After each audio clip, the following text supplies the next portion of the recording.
One of your WavyOcho here. I'm gonna react to Tupac versus Ice Cube, the beef that they had. I didn't even know they even had issues, but we're gonna see what was their issue. What was their issue about? Lesser known feuds in the 90s was between one of gangsta rap's pioneers, Ice Cube, and Pac, with the pair's friendship deteriorating into a feud built largely upon misunderstandings and miscommunications rather than open hostility. The pair met in 1990, just after Cube had left NWA and when Pac was a roadie and backup dancer for the group Digital Underground. Cube had Damn, I didn't know Pac was a backup dancer, and he had moves, bro. My song was getting light. already carved out a formidable reputation as a part of NWA and established himself as one of the best rappers, while Pac was just beginning his journey. As Cube recalled on Talib Kweli's People Party podcast, Pac had grand ambitions that Cube and NWA had influenced. He regarded Cube as his hero. He would always tell me, like, this digital shit is cool, man, but I want to do records like y'all, I want to do. He said, because where I live at, this shit is f***ed up, you know what I'm saying? I want to talk about how the shit is, Pac's excellent debut album, Tupacalypse Now, released in November 1991, would tackle many of the same issues as Straight Outta Compton, such as racism, police brutality, poverty, and black-on-black crime. Aside from music, both rappers were budding actors, with Cube starring in John Singleton's classic 1991 film, Boys in the Hood, and the 1992 thriller, Trespass, while Pac made an impressive debut in Juice. However, Cube declined to feature in Singleton's 1993 film Poetic Justice, with his role going to Pac. Cube revealed in an interview with Big Boy that he had issues with Singleton's script, particularly the scene where Pac's character, Lucky, beats up his friend Chicago. I only had one problem with it, and he didn't want to change it, so I didn't want to do it. The problem was, I didn't think me playing Tupac that I would kick my homeboy out the car for a girl I just met. I didn't think that was cool. It made the character kind of a... Yeah, I don't know. Think about it. You just met this girl. You don't even... You barely met this girl, but you kicking your mans out, but you dubbing your mans. Yeah, that's crazy. Sucker to me. However, despite Tupac taking the role, Cube said on the People's Party podcast with Talib Kweli that there was no tension because of his decision and that he was proud of Pac and pleased to have given him the opportunity. It was real cool to see, John taking another rapper under his wing and turn him into a fucking star. That's what he did with me. That's what he did with Pac. He did it with Busta Rhymes, So it was just cool to see another rapper in the game getting a shot on the big screen. The pair's blossoming friendship reached the studio, with Cube and Ice-T appearing on Pac's 1993 track, Last Words. In 2020, Ice-T tweeted rare footage of the trio in the studio together from that same year, with the three laughing and joking together. The pair's relationship began to sour when Pac recorded arguably his greatest single, the heartfelt and deeply moving Dear Mama, in 1994. Initially, the track sampled Cube's It's a Man's World, which featured Cube's protege, Yo-Yo, whom Pac had dated in the early 90s. However, Pat Charbonnet, the manager of Cube's Lynch Mob Records, blocked the sample. It remains unclear as to why the sample was blocked, but DJ King Assassin, who scratched on the original version, released the original version in 2016 following Pac's mother's death and revealed Tupac's reaction to the sample not being cleared. The day after we had finished up on everything, we were in Echo Sound in LA when Tupac comes into the studio very upset and proceeds to explain to us that we had to take out Yo-Yo's part because a person by the name of Pat Charbonnet would not give us the clearance to use that part in the song, so we had no choice but to take it out. In an interview with Art of Dialogue, DJ King Assassin stated that he believed the decision to block the sample came down to Cube. I knew that was, Ice Cube's call right there, because she knows hip hop, so she can't be like the shot caller of saying, hey, you can't use, everything has to be approved by Ice Cube at the end of the day. Later in the interview, Assassin affirmed that he believed that was when the pair's relationship began to sour. He was mad about it, because Yo-Yo's his friend. He thought Ice Cube was his friend, And after that, it went from, I think Ice Cube kind of lost his clout with Tupac at that point.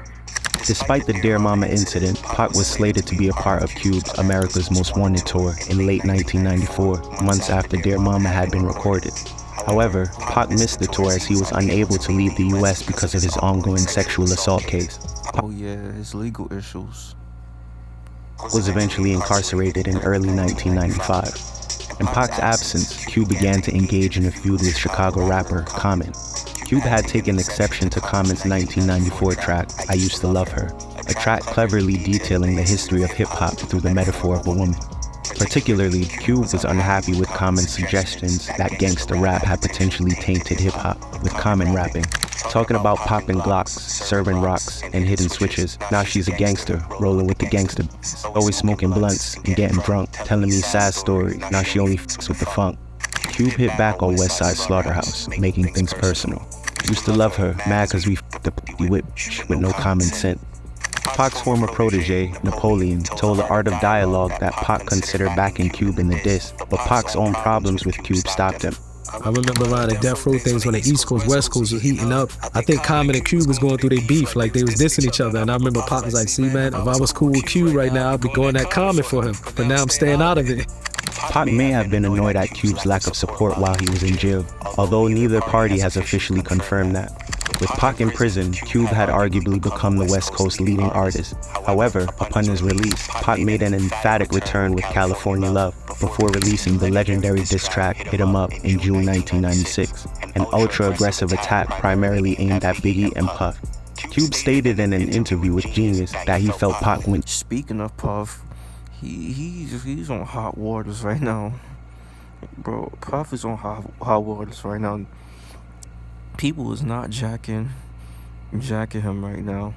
They wasn't jack him like months like prior, but they really not jacking Puff, bro. Wow. Too far and hit him up. I mean, I think he went too far too. Me personally, I ain't got to diss. If I'm mad at you, trust me, I can think of 5 verses for you, just you. I don't have to go at your family and your kin and your kids and, your whole life. In August 1996, Cube's group Westside Connection dropped the track Bow Down, with Cube professing himself the motherfucking Don, a title Pac frequently adopted. In an interview after the track's release, Tupac spoke about how he felt Cube was trying to copy his style. I dig icecube. I looked up to him. But because I looked up to him and I studied his style, mastered his shit, I know what he's doing is wrong. He's a shit selling, so now he's going on a war shit, and he's using us as the gang. He drops his called Bad Am. And if you listen to it, you can see he heard Hit 'Em Up. It was like, oh, that's how it's supposed to be. Why he wasn't making him bow down when I was in jail? That's what I mean. That's wrong. See, now that's wrong. And I'm not going to let that happen, because then that would make me obsolete. Pac suggests that Cube mimics his style to try and emulate his success, but more tellingly, he hints at why their relationship might have broken down. However, Bow Down isn't a diss track, it's more a statement of supremacy, so Pac might have just been annoyed that Cube had altered his sound, shifting from a funkier style to the mafioso style that Pac adopted upon his release from prison. In a 2023 interview with No Jumper, Cube's fellow Westside Connection member Mac 10 stated that Pac's claims had no truth. That's totally false.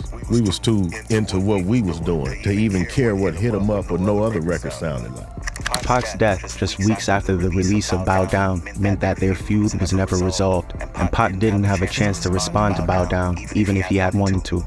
The pair's beef wasn't as heated as Pac's other feuds at the time, and neither rapper called out each other via their music. Pac clearly had a fixed agenda upon being released from prison, showing his loyalty to Death Row and going after Biggie and anyone associated with him. While he may have been annoyed at Cube, Pac's vendetta against Biggie took precedence. Although the pair's beef never reached the animosity of other feuds of the era, an interview Cube gave with the Art of Dialogue in 2022 suggests there may have been some lingering ill feeling. When asked to name his top 15 rappers of all time, Cube notably omitted Pac but did include Biggie, among the likes of Nas, Jay-Z, and Eminem. It was a list that got fans speculating and could be interpreted as showing the scars of the pair's feuds linger. Alternatively, it could simply be that Cube didn't rate Tupac as highly as other artists despite his influence. Okay, that's the vid. So yeah, bro.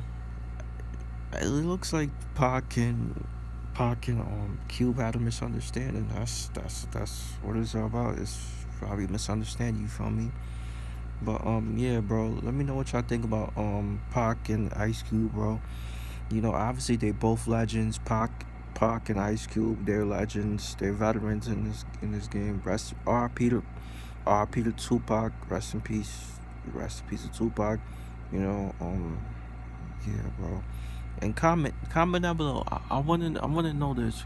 Who y'all think is a better artist, Tupac or Ice Cube? Let me know down in the comment section down below. Make sure you guys like, comment, subscribe.